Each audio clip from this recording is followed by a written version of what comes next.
ओ भाई खुदा का वास्ता यार, अब पंजाब से बाहर भी तो निकलो। आपकी ये दो न्यू फ्रेंचाइजीज इंट्रोड्यूस करने से पाकिस्तान क्रिकेट को क्या फायदा होगा? वैसे और कोई फायदा हो या ना हो, एक फायदा जरूर होगा कि कुछ प्लेयर्स का गिला जरूर दूर हो जाएगा।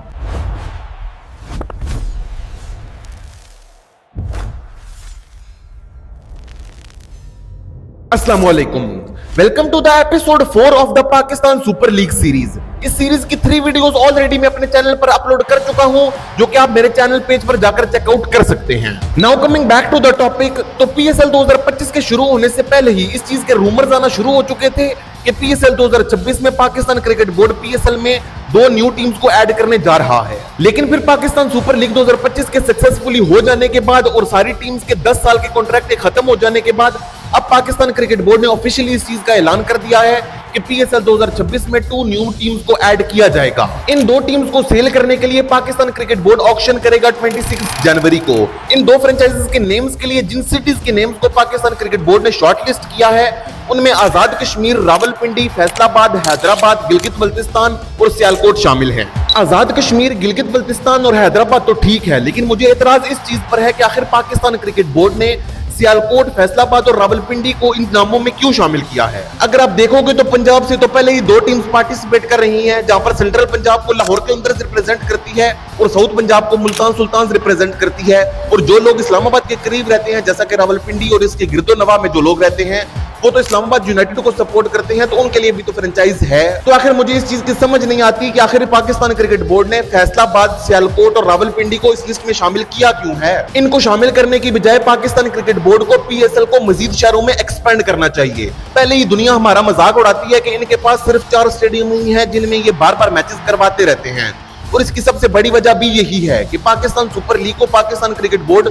मजीद शहरों में एक्सपेंड नहीं करता। अगर उसको मजीद शहरों में एक्सपेंड किया जाएगा तो इसकी वजह से पाकिस्तान क्रिकेट बोर्ड को मजीद इंफ्रास्ट्रक्चर डेवलप करना पड़ेगा, और जब मजीद इंफ्रास्ट्रक्चर डेवलप होगा तो इसकी वजह से हमारे पास मजीद स्टेडियम्स होंगे जिनमें हम मैचेस करवा सकेंगे। रावलपिंडी, फैसलाबाद और सियालकोट को इस लिस्ट में शामिल करने की बजाय अगर पाकिस्तान क्रिकेट बोर्ड बलूचिस्तान से गवादर और केपीके से सवात जैसी सिटीज को शामिल करता तो ये ज्यादा बेहतर होता। अब अगर पाकिस्तान क्रिकेट बोर्ड बलूचिस्तान और केपीके में से सिटीज की फ्रेंचाइजीज बनाता है तो आखिर इससे फायदा क्या होगा? अब आइए वो समझते हैं। तो सबसे पहला और बड़ा फायदा होगा टूरिज्म। तो यहां पर मैं आपको एक मिसाल देता हूं, तो बिलफर्ज पाकिस्तान क्रिकेट बोर्ड ने नेक्स्ट फ्रेंचाइज फैसलाबाद की बना दी, तो अब अगर इकबाल स्टेडियम फैसलाबाद में लाहौर कलंदर्स और फैसलाबाद के दरमियान मैच होता है, तो जाहिर सी बात है कि लाहौर से तो कोई भी बंदा फैसलाबाद में आकर मैच नहीं देखेगा, क्योंकि उसको पता है कि फैसलाबाद में कोई ऐसी और जगह भी देखने के लिए नहीं है जिसे वो मैच देखने के बाद जाकर विजिट कर सके या वहां पर जाकर घूम फिर सके।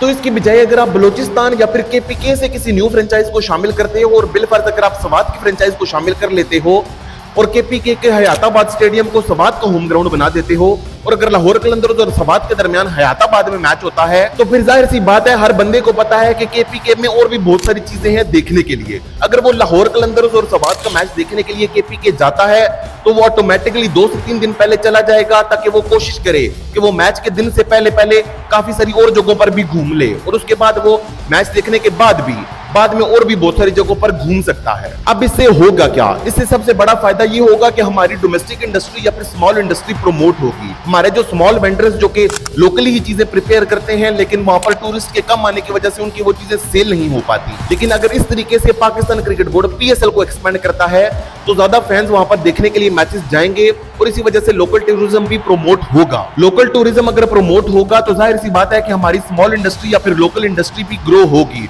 और ये हमारी इकोनॉमी के लिए बहुत जरूरी है। अब इस वक्त पाकिस्तान क्रिकेट के साथ सबसे बड़ा मसला क्या है कि दूसरे कंट्रीज को ऐसा लगता है कि पाकिस्तान में बहुत सारी सिक्योरिटी प्रॉब्लम्स हैं। अगर हम पाकिस्तान में जाएंगे तो वहां पर हमें कोई लूट लेगा या फिर हमें कोई गोली मार देगा। अभी पिछले दिनों जो श्रीलंकन टीम के प्लेयर्स ने जो तमाशा करने की कोशिश की थी, लेकिन थैंकफुली श्रीलंकन क्रिकेट बोर्ड ने उसे वहीं पर कंट्रोल कर लिया और अपनी टीम को बाकी मैचेस खेलने का हुक्म दिया। लेकिन साल 2021 में जब न्यूजीलैंड की टीम पाकिस्तान आई थी और उन्हें छोटा सा सिक्योरिटी थ्रेट आया था, तो वो फौरन से जहाज में बैठकर अपने कंट्री वापस चले गए थे। इसलिए अगर आपको दूसरे कंट्रीज के ज़हनों में से इस डर को खत्म करना है कि पाकिस्तान में सिक्योरिटी इश्यूज हैं, तो आपको पाकिस्तान सुपर लीग को बलूचिस्तान और केपीके तक एक्सटेंड करना चाहिए। जैसा कि बिलफर्ज आप गवादर की फ्रेंचाइज बनाते हो और कोयटा का बुकटी स्टेडियम जिसे आप पाकिस्तान क्रिकेट बोर्ड रेनोवेट करने जा रहा है, उसे आप गवादर का होम ग्राउंड बना देते हो और तब लाहौर कलंदर्स और गवादर के दरमियान कोयटा के भुक्टी स्टेडियम में मैच होता है, तो जाहिर सी बात है लाहौर कलंदर्स और गवादर की टीम के फॉरेन प्लेयर्स वहां पर जाकर मैच भी खेलेंगे। और उन फॉरेन प्लेयर्स ने बलूचिस्तान के बारे में ये भी सुन रखा होगा कि बलूचिस्तान एक बहुत खूबसूरत सूबा है, वहां पर माउंटेन्स हैं, वैलीज हैं और देखने के लिए और भी बहुत कुछ है। इसी वजह से वो मैच खेलने से पहले या फिर मैच खेलने के बाद बाहर निकलकर जगहों को विजिट भी करेंगे, वहां की खूबसूरती को देखेंगे भी, और फिर उसके बाद जाहिर सी बात है वो वहां पर तस्वीरें भी क्लिक करेंगे और फिर जाहिर सी बात है वो उसे अपने सोशल मीडिया पर भी पोस्ट करेंगे। जब वो उसे अपने सोशल मीडिया पर पोस्ट करेंगे कि हम पाकिस्तान में आजादी के साथ घूम रहे हैं, तो उनके फैंस भी तो इस चीज को देखेंगे, और जब उनके फैंस इस चीज को देखेंगे तो उन्हें ये यकीन होगा कि पाकिस्तान में कोई सिक्योरिटी इश्यूज नहीं है और आप पाकिस्तान में आसानी से जाकर एज अ टूरिस्ट घूम सकते हो। इससे एक और चीज ये भी होगी कि दूसरे मुल्कों के लोगों के जहनों में जो पाकिस्तान के बारे में एक बात बैठी हुई है कि पाकिस्तान एक सेफ स्टेट नहीं है और यहाँ पर बहुत सारे सिक्योरिटी इश्यूज हैं, इसकी वजह से उनके जहनों से ये बात खत्म होगी, और जब उनके जहनों से ये बात खत्म होगी वो पाकिस्तान में आकर एज अ टूरिस्ट घूमेंगे और इसी वजह से हमारी टूरिज्म इंडस्ट्री को भी बूस्ट मिलेगा। तो ये तो मैंने आपको फायदे गिनवाए कि इन दो फ्रेंचाइजीज को अगर बलूचिस्तान और केपीके तक एक्सटेंड किया जाता है तो पाकिस्तान क्रिकेट बोर्ड या फिर पाकिस्तान को क्या क्या फायदे होंगे। अब आइए जानते हैं कि इस चीज से पाकिस्तान क्रिकेट को क्या असल फायदा होगा। तो पाकिस्तान क्रिकेट बोर्ड को इससे सबसे पहला और बड़ा फायदा होगा कि इंक्रीज इन रेवेन्यू। मैंने आपको अपनी प्रीवियस वीडियो जिसमें मैंने पाकिस्तान सुपर लीग का बिजनेस मॉडल एक्सप्लेन किया था उसमें मैंने आपको बताया था, अगर आपने वैसे वो वीडियो नहीं देखी तो आप मेरे चैनल पेज पर जाकर देख सकते हैं। उस वीडियो में मैंने आपको बताया था कि Pakistan cricket board Pakistan super league की फ्रेंचाइजी से हर साल फी लेता है पाकिस्तान सुपर लीग को खेलने के लिए, और वो हर फ्रेंचाइज की फी डिफरेंट होती है।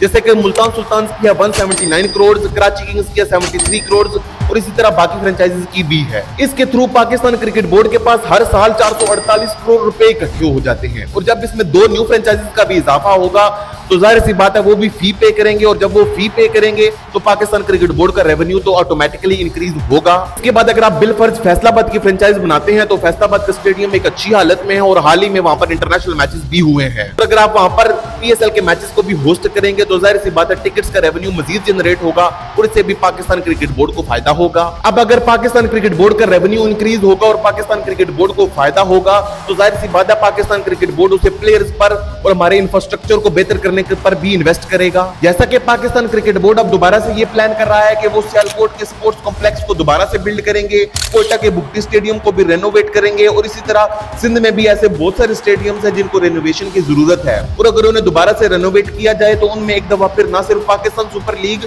बल्कि इंटरनेशनल मैचेस भी करवाए जा सकते हैं। तो इन दो फ्रेंचाइजीज के पाकिस्तान सुपर लीग में शामिल होने से पाकिस्तान क्रिकेट बोर्ड और पाकिस्तान क्रिकेट को सबसे बड़ा फायदा यही होगा कि पाकिस्तान क्रिकेट बोर्ड का रेवेन्यू इंक्रीज होगा और पाकिस्तान क्रिकेट बोर्ड उस पैसे को फिर पाकिस्तान क्रिकेट की बेहतरी पर मजीद खर्च करेगा। इसका दूसरा सबसे बड़ा फायदा यह होगा कि more players will get the chance to play. इस वक्त मोहम्मद हारिस पेशावर ज़ल्मी में खेल रहे हैं और उन्हें पेशावर ज़ल्मी की फ्रेंचाइज और बाबर आजम से सबसे बड़ा गिला क्या है तो उन्हें पेशावर ज़ल्मी में ओपनिंग करने के लिए नहीं भेजा जाता, क्योंकि पेशावर ज़ल्मी की टीम में साइम अयूब और बाबर आजम ओपनिंग करने के लिए आते हैं। इसी वजह से मोहम्मद हारिस को तीसरे या फिर चौथे नंबर पर खेलना पड़ता है मजबूरन। लेकिन अगर पाकिस्तान सुपर लीग में दो न्यू फ्रेंचाइजीज को ऐड किया जाता है तो इससे ये हो सकता है कि दूसरी फ्रेंचाइजीज में जो ऐसे प्लेयर्स हैं जिन्हें अपने नंबर पर खेलने का मौका नहीं मिलता, जैसे पेशावर ज़ल्मी में मोहम्मद हारिस और इस्लामाबाद यूनाइटेड में हैदर अली, और इन्हें मजबूरन अपने नंबर की बजाय किसी और नंबर पर खेलना पड़ता है, तो ये दूसरी फ्रेंचाइजीज में मूव कर सकते हैं और वहां पर इन्हें अपने डिजायर्ड नंबर पर खेलने को मिल सकता है। और पाकिस्तान सुपर लीग 2025 में बहुत सारे मेजर पाकिस्तानी प्लेयर्स अनसोल्ड गए थे, जैसा कि शर्जील खान, अहमद शहजाद, उमर अकमल